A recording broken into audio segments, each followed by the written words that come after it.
Hi everybody, it's Cynthia and I'm back with another pop culture haul for all of you.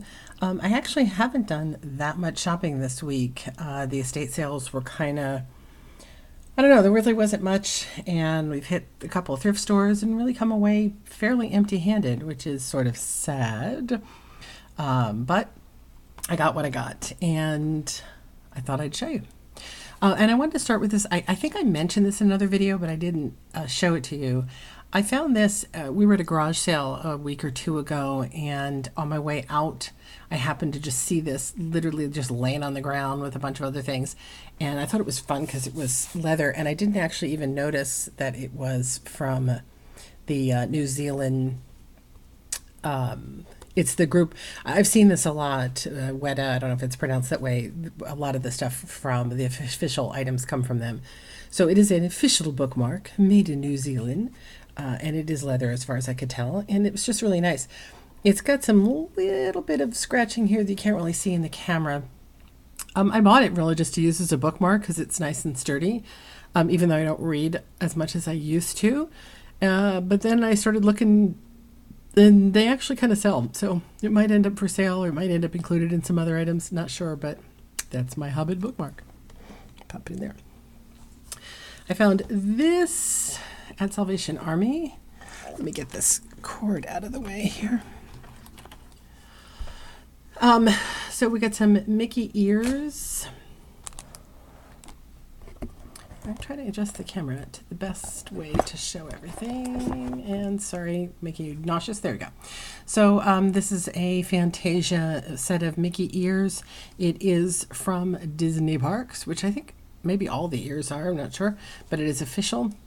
It doesn't sell for as much as I thought it would. I didn't bother looking it up. It was, I got it for $1.99, and it was Mickey ears. I always pick up Mickey ears when I see them, though. Like I said, I've had a few that literally have never sold, which I think is odd. This one is quite common, and people are trying to get maybe $14 for it. So I don't know. Might sit in my store for a while. I also keep wondering why this one ear likes to keep going back. But anyway, that's that. I also found at the same store this Highlander hat. And it's funny because I just sold a Highlander t-shirt to somebody whose login name was Duncan MacLeod with some other info.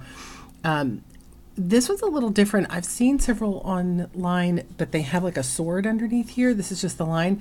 But I mean, if I'm not mistaken, this is the Highlander TV show logo. So why it's a little different, who knows? But I mean, to me, I have no doubt that this is a Highlander show promo item. And as such, you know, again, it might be a $20 item. It's a fun hat. It's in good condition if you are into Highlander, which apparently a lot of people still are. Or like I said, maybe it has another meaning. Look at these, and then we'll go to that pile back there. So this I grabbed, and I'm going to need to adjust you so you can see it better. So this is a Universal Studios Halloween Horror Nights shirt from 2014. The theme was Fright Club. This is kind of cool because it's like a vinyl splattered across. The shirt's in pretty good condition. I mean, it's obviously been worn a few times. I don't like the price, which was $4.84. So almost $5, which I do not like to pay $5 for a shirt, but I did for a couple reasons. Number one is it's quite large. I think it's a 2X, so I like that. And I bought it because it is Halloween Horror Nights. It's Universal Studios. I love anything Universal. I pretty much always pick up Universal. Although I will admit I left a Jurassic Park shirt behind because every time I go thrift shopping, I find a Jurassic Park shirt. No joke. Universal Halloween Horror Nights stuff usually sells pretty well, except, ironically, this one. And I think it's because this one's more generic. The shirts that are themed, like when they did their Exorcist maze, or when they theme their mazes to a show or movie, those shirts seem to sell better, as opposed to my Knott's Berry Farm shirts, which I love to buy the Not Scary Farm shirts, but they really don't sell well, and I try to slap my hand and not buy them. But Again, I wasn't going to leave this behind for Universal Studios Horror Nights, so we've got to get this up really quick because Halloween Horror Nights start very soon. And I think if somebody's going, they might like to wear a shirt from a prior year. This one is crazy. So this is something called Johnny Cupcakes. Let me get in here where you can see the label. There we go, Johnny Cupcakes. And it's even got, look, a little rolling pin. And it's a 2X again, which I really like. It's $5. Oh, that's interesting. Look, they marked it as a 1X, but it's actually a 2X. Again, I would not normally pay $5, but I thought the shirt was really cute. It's got that at the bottom. It's got this fun little cupcake guy on the front, and it's a generous size. I assumed, when I saw it, that it was from an actual cupcake shop. But it turns out that Johnny Cupcakes is just not just, but they're a t-shirt company, and they create lots of shirts with this little fellow, who I think is called the Big Kid, I think, and him dressed up in different costumes. So like they make one for Star Wars Day where he's in a Star Wars costume, and they make Halloween ones and all these different things. This is their basic one. If you want to buy this online, I think I saw that it was like $35. Maybe it was $25. I think it was $35. And on eBay, some of these shirts from this company were going for up to $100. And those were mostly the limited edition ones like the Star Wars and like that. This one obviously is more generic. It's their basic line. But it still seems like it's going to be a good buy, even though I paid $5 for it. It's looking like I should be able to flip it for $25 or more, especially again in this big size, because it's a streetwear item that is quite popular. I know, it was a new one on me, but I thought the art was adorable. So we got that. I have 2 books to show you, and then we'll talk about the 8-tracks. So I actually got a set of books. I didn't get a chance to show you the other ones, but we were at a kind of a weird, I think I did mention it.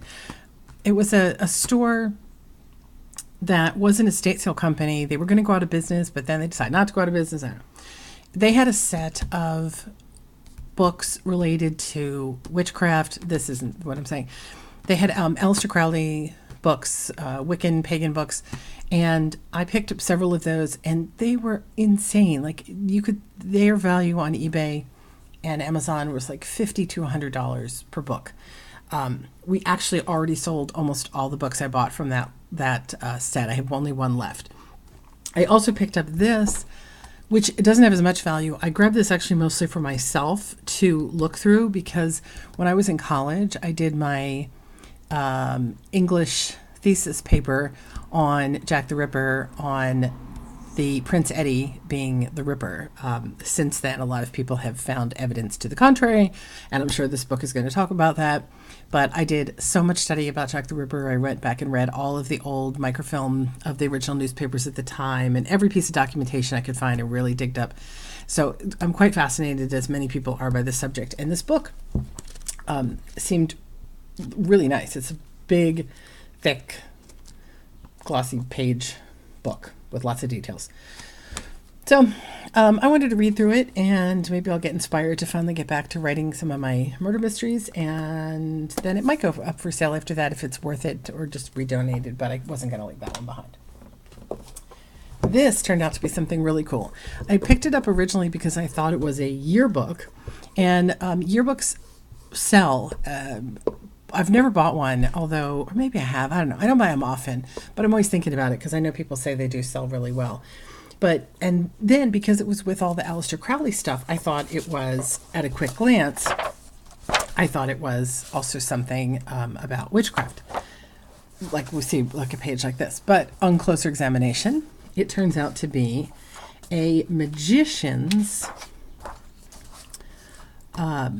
newsletter that was published every other Friday in, I want to say, these were from...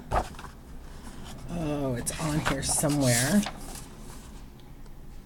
The 1960s?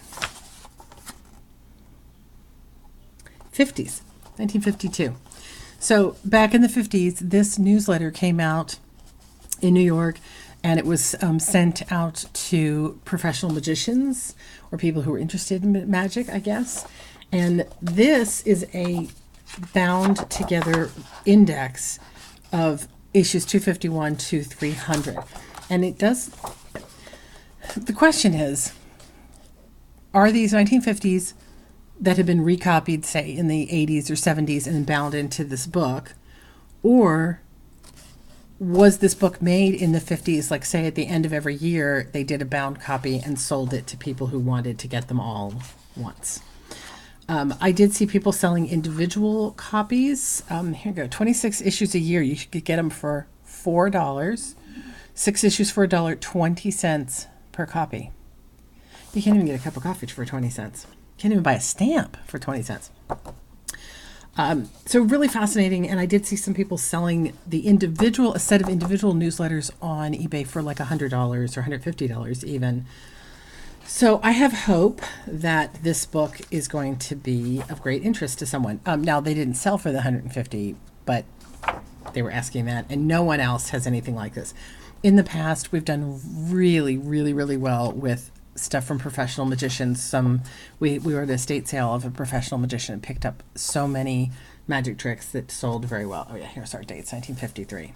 So quite cool. So I have to do a little bit more homework on that, and then that's going to get listed for the ASMR fans. So my big find today is I bought some clothes, but they're kind of more generic items. We're trying to dip our toes a little bit more into some just general everyday clothing of good brands. But as I was getting ready to leave, I saw that he had a huge tub full of 8-track tapes. Do you remember 8-track tapes? This is an 8-track tape. If you are quite young, you might not remember these. If you're old, you may not remember them because you may have forgotten. Very popular in the 70s, I think into the 80s, if I'm not mistaken. And they're kind of having a resurgence again because they are old media. And they do sell. Some of them sell for good money on eBay. Some of them just sell, but for not good money. Condition is really tricky. As you can see here, they often get this weird wrinkling, and sometimes the tapes are messed up, but my husband knows how to fix it if the tape is messed up. So he has a huge collection. He buys them all the time. There was 40 in the tub. Obviously I don't have 40 here. I just grabbed a sample. There were 40 in the tub. He was originally asking $1 a piece, and he gave it to me for half price. So I got them for 20. Some of them have their cardboard sleeves, which obviously is more desirable. So like here's America Homecoming. Oh, it has Ventura Highway on it. Oh, I love that one. That's one of my favorite. Ventura Highway in the sunshine. Yeah. Freddie Fender, Since I Met You Baby. Cool blue case, no cover, but this one's in pretty good shape. Just a little bit of wrinkling here. That one looks pretty nice. Nothing on the back though. That's kind of odd. The Limelighters. I didn't even know these guys. Pickwick by arrangement with RCA Records, Camden, CBS. I was born in Camden, New Jersey, so I don't know if it has anything to do with that. And again, this one has very nice shape there. I do not know this at all. Molly Malone. I have heard that song. Yeah, I'm thinking they're more my parents' era. Not sure. Speaking of my parents' era, so we have a Frank Sinatra, Only the Lonely. That's a kind of a really creepy cover. And again, sadly, look at the bubbling. The bubbling is terrible. So who knows? And again, I haven't looked any of these up. You know, one of these might be a real rare find. I do not know. England Dan and John Ford Coley. Remember that? You know, that was one of those names that it was said together so much that you sort of forget that it's John Ford Coley. Like Coley is his last name. It just becomes John Ford Coley. Some things don't come easy. I know a big song of theirs. I don't think it's that one. I can't remember. Somebody tell me, what's the big England Dan, John Ford Coley song that, or is it Some Things Don't Come Easy and I just don't remember it from that title? So the box on this one's a little bit messed up. May not even have been the original box. It's very generic. And what have we got here? Sticks. Pieces of 8. I know that I know Sticks, but that doesn't, I couldn't sing any of it. Here's the back. Great White Hope, I'm okay. Blue Collar Man, yeah, I don't know. Again, the box is ripped, may not matter because it may not be the box anyway. This label's in pretty bad shape. Let's see what's in this pile. So we've got a Janis Joplin Greatest Hits. Columbia cartridge, could be the box, might not be. What's we got? Piece of My Heart. Take another little piece of my heart now, baby. Right? Isn't it that? Ball and Chain. Oh. Me and Bobby McGee. Oh my gosh. That's one of my favorites. I haven't heard that song in so long, but I love that tune. That is actually one of my favorite songs from the era. Janis Joplin's Greatest Hits. Definitely one of the greatest hits. This one, again, real shame. It's so messed up. It says Cat Stevens. Teaser and the Fire Cat. There he is on the back. Morning Has Broken. Lovely tune. I remember that one. Morning Has Broken. Oh, Moon Shadow. We had a cat in the neighborhood we used to call Moon Shadow. I'm being followed by a moon shadow. Moon shadow, moon shadow. Yeah, I love that one too. And sadly, this one is really, really messed up. But the tape itself, it seems to be in good condition. Oh, this is another Janis Joplin Greatest Hits. It looks like the same piece. Looks like exactly the same, but in a different color case. And then for some reason, they put some tape on it. Maybe the case was coming apart. So maybe that's rare because it's a red one instead. Oh, look at this. The very best of Rick Nelson. Not Ricky Nelson, Rick Nelson. What do we got in here? Bebop Baby. Believe What You Say. Never Be Anyone Else But You. Never Be Anyone Else But You. Continued. That's crazy. The song is cut over 2 sets of tracks. Bizarre. Poor Little Fool. Oh yeah. I was a fool for you. Oh, I think it's that one. Have I Told You Lately That I Love You? Hello, Mary Lou. Yep. And there we go. Lonesome Town. Love that one. In Lonesome Town. And Traveling Man. I'm a traveling man. Made a lot of stops. Oh, this is a good one. This might be the best one in here. Again, little bit of issue here, but yeah. Oh, and that's kind of messed up, but I think that's my favorite one so far. Carole King. Sadly, again, someone's written on the label. What do we got? Nightingale, Jazzman, Wraparound Joy. We're all in this together. Not the version from High School Musical, I assume. Yeah, I know Carole King, but I don't know any of these. So I don't know. That's a different one for me. And one of my other all-time favorites, Donna Summer. I was living in New York, going to acting school in the Donna Summer era. So we were walking around town singing these songs. Let's see what we got on here. Where's the favorite ones? Wow, this one's hard to read. Once Upon a Time, Fairy Tale High, Faster and Faster. These are not my favorite songs of hers. Some of These Days, The Way We Were. I remember Loves. Yeah, this must be volume 1. This must be a little bit later one of hers. This is not her big hits like MacArthur Park and all her disco greats that I adored. There were a ton more. There was Styx, and there was a John Lennon and everything. I said we didn't bring them all in because there were so many. The real reason I kind of agreed to pay the price I did is that there were several of these in the box. These are the blank recording cartridges, which I guess I knew, but didn't really stick with me that you could record on 8 tracks. I guess I always think of cassettes as the recordable medium, and obviously CDs now, but this is an 8-track recording cartridge. We actually did find in the box some homemade 8 tracks. So that's interesting too. I'm not sure what we'll be able to do with those because I guess technically they'd be considered bootlegs, but like, are they still bootlegs if they're from the 1970s? Like, is anybody caring about that? I don't know, but they're kind of cool. Just the look of them is really cool. So that's what I got. That's it for the moment. So that's it. Lots of 8 tracks, Highlander, Disney, magic, and magic books. And that's it. Hopefully we're going to hit some more places this weekend and find some more good stuff. If you're interested in any of these, my husband may not part with all of these, but if you are interested in 8 tracks, you can let me know. We'll see if he will part with those. He wants to add some to his collection. Or if you're interested in any of the other items I showed here, you can go down into the description of this video and click the link for our eBay store. It's called Boris Basement. And most of this will be listed within the next week. So that's what I got going. I'd love to hear about your hauls this week. If you hit any thrift shops, garage sales, or you just want to show off your collection of whatever it is you happen to have, I would love to hear about it. Oh my gosh, I have one other thing I was going to show you guys. I'll just end with one of them.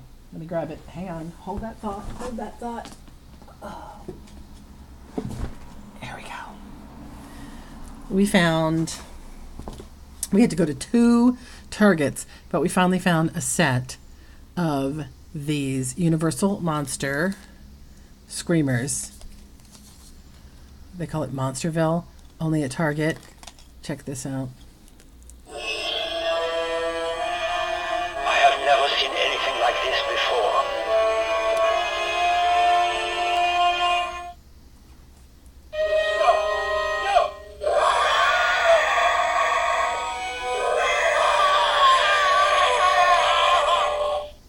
One more. There are many strange legends in the Amazon. Even I, Lucas, have heard the legend of a man-fish. Is he crazy or what? So we got him, the Mummy, and Frankenstein. I think I need to do a separate video just of these guys because they are too cool. I love Universal Monsters. And these are so fun because they not only just make growly, crazy noises, but they play little clips from either the trailer of the movie or lines from the movie. So fun. So watch for that. If you want to see more of these guys, let me know. And if you love them, get to your Target right now because, like I said, we had to go to 2 Targets to find them. One only had the Mummy and the other one finally had the other ones we needed, and they were just about sold out. So they are going fast. That's it. Have a great weekend. I will see you guys on the other side.